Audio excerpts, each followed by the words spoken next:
ईश्वर एक और देवी देवता अनेक। यह एक ईश्वरवाद और बहुदेववाद जैसा ही प्रश्न है, बल्कि शब्दों का हेर फेर है, लेकिन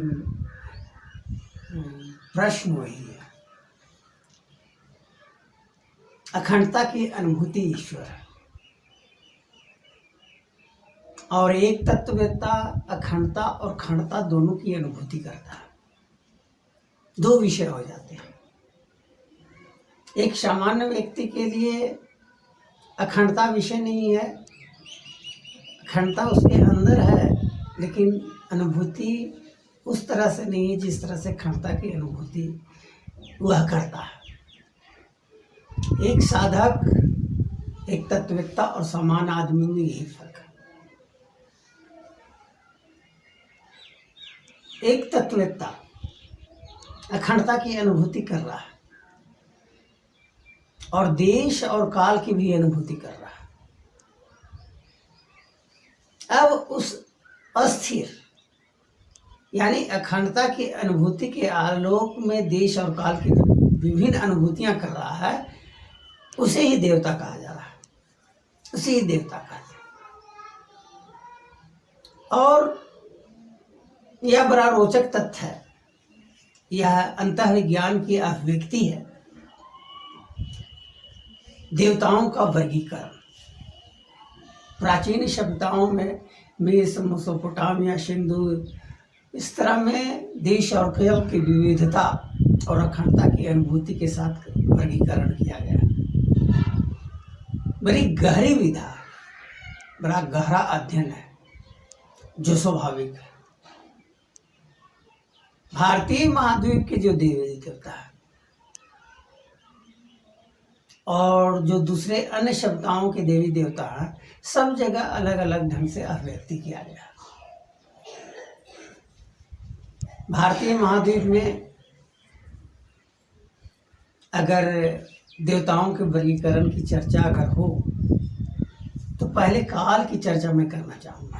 काल का विभाजन, जिसके आधार पर देवताओं का सृजन किया गया है, नामकरण किया गया है। था, है और रहेगा, एक क्षणिक शब्द है। था क्षणिक, है क्षणिक और रहेगा क्षणिक। था सरस्वती कह करके संबोधित किया गया था, है लक्ष्मी और रहेगा पार्वती। अब वही है कि सतत था, सतत है और सतत रहेगा। सतत था ब्रह्मा, सतत है विष्णु और सतत रहेगा महेश या शिव। तो इस तरह से एक मोटे तौर पर काल का जो विभाजन है, इस तरह से 6 देवी देवताओं का सृजन किया। यह काल आधारित विभाजन है देवताओं का। अब था को कैसे हम अभिव्यक्त करेंगे चित्रों के माध्यम से, यह एक बड़ी कला है। था का विभाजन यानी सरस्वती जो नाम दिया गया है, उसकी स्थिति, उसका विभाजन बड़ा महत्वपूर्ण है। एक गहरा विधा, गहरी विधा। उसी तरह साधक की अनुभूति के आधार पर भी देवताओं का विभाजन किया गया। राम और कृष्ण, कृष्ण यानी जब हम आकाश की ओर आकर्षित होते हैं, कृष्ण का मतलब हुआ आकर्षण करने वाला, आकर्षित करने वाला, तो उसका नाम कृष्ण। जब हम रम जाते हैं तो उसका नाम राम हो गया। ये दो विभाजन हो गया। इसलिए भारतीय महाद्वीप के जितने देवी देवता हैं, सारे देवता